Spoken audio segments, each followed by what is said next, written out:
Olá amigos, bem-vindos a mais um vídeo do canal Ritos e Rituais. Meu nome é Rodrigo Menezes, mestre maçom, filiado ao Grande Oriente do Paraná. E hoje vamos falar um pouquinho sobre o hermetismo e sobre o surgimento da maçonaria, onde é que essa referência entra um pouco no que a gente trabalha na maçonaria atualmente, tá? Antes da gente começar o vídeo, eu faço um convite para vocês que ainda não acessaram o site, nós estamos fazendo reuniões para apresentação de trabalhos nos graus do Rito Escocês de Diga e Aceito, tanto nos graus superiores quanto nos graus simbólicos. Então, se você estiver trilhando os graus do Rito Escocês, dá uma olhadinha no link do Apoia-se, tá? Ele vai estar aqui na descrição do vídeo, que vai ficar as informações para você conhecer esse projeto e se quiser participar tem todos os detalhes ali para vocês. O que eu vou falar hoje é sobre uma imagem do hermetismo, de um livro de Basílios Valentinos, de 1613, tá? É esse livro que vocês vão ver aqui do meu lado, tá? E tem até uma palestra que eu faço e eu coloco o movimento histórico daquele período, tá? Após as reformas protestantes na Inglaterra e na Escócia, após o movimento luterano, calvinista, e foi um período de muita inquietação religiosa na Europa, um período renascentista que deu margem para o surgimento de muitos trabalhos herméticos, tá? A busca por esse conhecimento hermético, resultado também que surgiu nos movimentos Rosa Cruz, que influenciaram muito a nossa ordem, a maçonaria em particular. Essa palestra, como eu disse, faz parte do curso Rito Escocês Antigo e Aceito, tá? Que a gente está fazendo via Zoom, então não esquece de dar uma olhadinha no link. Pois bem, agora, nesse período de isolamento, tem muita gente soltando material, livro, palestra, reforçando a ideia da transição da maçonaria, tá? De uma entidade operativa para uma entidade especulativa, quando na realidade essa teoria caiu por terra há mais de 40 anos. Tá? Já foi comprovado que essa transição ela não existiu. Mas não adianta a gente ficar falando sem parar nela, parece que algumas pessoas ainda insistem em ficar batendo nessa tecla. O que eu vou mostrar para vocês hoje é de onde vieram as referências que foram usadas por estudiosos do hermetismo, que se apropriaram das guildas de pedreiros, quer dizer, a maçonaria operativa, para praticar os seus trabalhos escondidos da sociedade. Como eram entidades que tinham um certo benefício quanto ao reinado, que podiam manter seus trabalhos sigilosos, eles se apropriaram dessa entidade para conseguir fazer suas reuniões de forma secreta. Tá? E com o término do século XVIII, eles começaram a fundar lojas que faziam um outro tipo de maçonaria, não necessariamente a maçonaria operativa dos períodos desde 1200 até aquele período daquela época, tá? A imagem que eu vou falar é essa aqui, tá? Que vocês vão ver aqui do meu lado. É uma imagem 1613. Ela é após os discursos de William Shaw em 1599, 1598 e 1599, após a união dos tronos do Reino Unido por James VI da Escócia, agora se chamava Jaime I da Inglaterra, tá? E um pouco antes dos manifestos Rosa Cruz, o Frama Fraternitatis, ele sai um ano depois. Tá? Então, eu vou explicar para vocês um pouquinho essa imagem. Eu tenho ali o rebis no centro da imagem, no peito ali da figura. Ele representa a matéria, tá? Ele representa o caos. O mundo todo é a massa primária que dá origem a tudo. É interessante a gente entender o caos, o rebis como caos, porque até a máxima do rito escocês, a ordem sobre o caos, ela não é uma frase criada pelo Supremo Conselho de Charleston nos Estados Unidos, na criação do rito escocês antigo e aceito. Tá? A ideia do Ordo Ab Chao ela é anterior à própria maçonaria.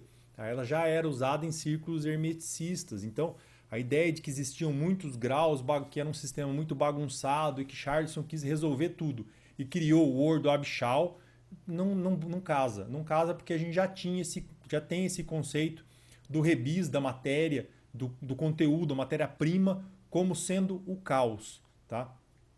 E aí a ordem sobre o caos é a ordem sobre a matéria-prima. A gente também tem um corpo humano com duas cabeças, tá? Uma é masculina e a outra feminina, uma à direita e a outra à esquerda, com os braços estendidos. Sobre a cabeça masculina está o símbolo astronômico do Sol, tá? Do outro lado a Lua, e entre esses símbolos o que significa o Mercúrio, tá? O planeta Mercúrio. Tá? Na mão do lado direito o compasso, e aqui eu quero chamar a atenção para vocês, tá? Na mão do lado masculino o compasso, e do outro lado o esquadro, do lado feminino o esquadro. Isso é uma imagem de 100 anos anterior à fundação da primeira grande loja. A figura com o corpo de duas cabeças, ela representa a geração ou a força criativa da divindade, tá? E a capacidade produtiva da natureza. Todo ser humano ele é composto de uma natureza dupla. A primeira que ela é animal e material, a outra parte ela é intelectual e espiritual. O seu corpo é formado de poeira da terra, a sua alma, espírito, intelecto são de uma outra natureza, tá? Uma é vinculada à terra, à matéria, ao material, e a outra é espiritual. O compasso é o símbolo que significa os céus. Ele indica também tudo que é celestial ou espiritual. O compasso, o esquadro, perdão, é o símbolo da terra, tá? Tudo que é material ou terreno na natureza e no homem. Em todo homem que vive existem 4 forças, cada uma sempre agindo, e 2 delas normalmente são antagonistas uma das outras, quer dizer, são forças contrárias, tá? 2 elas pertencem ao material, ao terreno, à natureza material do homem, o apetite animal ou sensual e as paixões. Em ambos os casos, o homem tem em comum com os animais. Tá? Tanto no apetite animal, no sensual e as paixões é a nossa ligação direta com os animais, tá? Com a natureza. E por mais que o homem as controle, ele ainda é um animal, nós somos um animal, né? As outras 2 pertencem à natureza intelectual e espiritual. Tá? Uma delas é o senso moral, quer dizer, o homem sabe o que é certo ou errado de fazer, dependendo da sua consciência, e aí é um entendimento que varia muito conforme a educação, a cultura, o ambiente social, a criação, o período histórico. E o outro é a razão, que ensina o homem o que é mais sábio ou melhor para o seu próprio bem.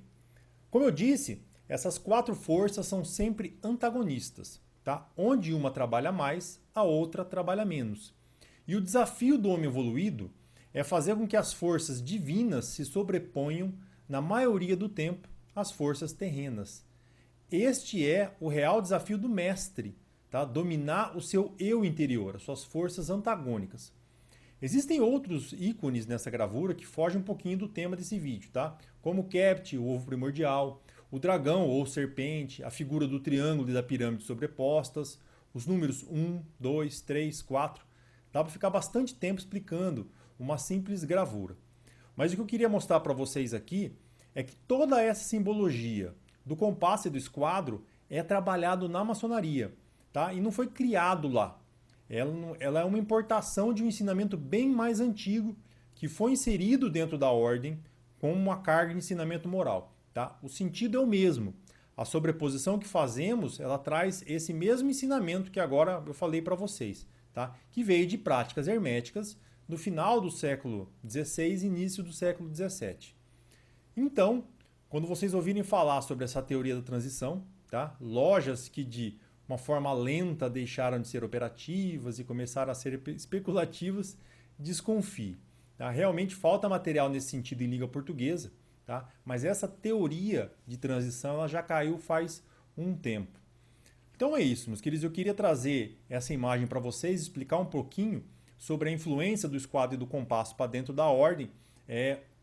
Na própria maçonaria a gente trabalha bastante, a gente explica bastante esses símbolos para aprendizes, para companheiros e para mestres, e muitas vezes a gente não sabe explicar por quê ou do que, né? A gente fala o que é, mas não fala por que é. E existe até uma ideia que essas 2 forças antagônicas, o que separa nós do ser material, porque a gente tem essa força material, essa força terrena, todos nós temos, até o animal, até o homem quanto o animal irracional, né? E o que separa essa nossa força é a presença divina, que seria a divindade que nos deu essa capacidade da razão, tá? E do senso moral. Então você não consegue explicar essa capacidade diferente nossa dos outros animais sem você fazer essa referência direta à divindade. Então, fica aqui meu abraço, grande abraço a todos. Não se esqueça de apertar no joinha, se inscreva no canal, deixe seu comentário, tá? E dê uma olhadinha no nosso curso do Rito Escocês, que está muito proveitoso. A gente está fazendo toda semana, agora ultimamente a gente está fazendo, o projeto original era quinzenal, mas a gente acabou fazendo toda semana, já para fazer uma base de vídeos provavelmente no futuro a gente consiga trazer também até um curso específico para todo mundo. Tá bom? Grande abraço, ficamos até a próxima, espero não demorar tanto para publicar para vocês um outro vídeo. Tchau!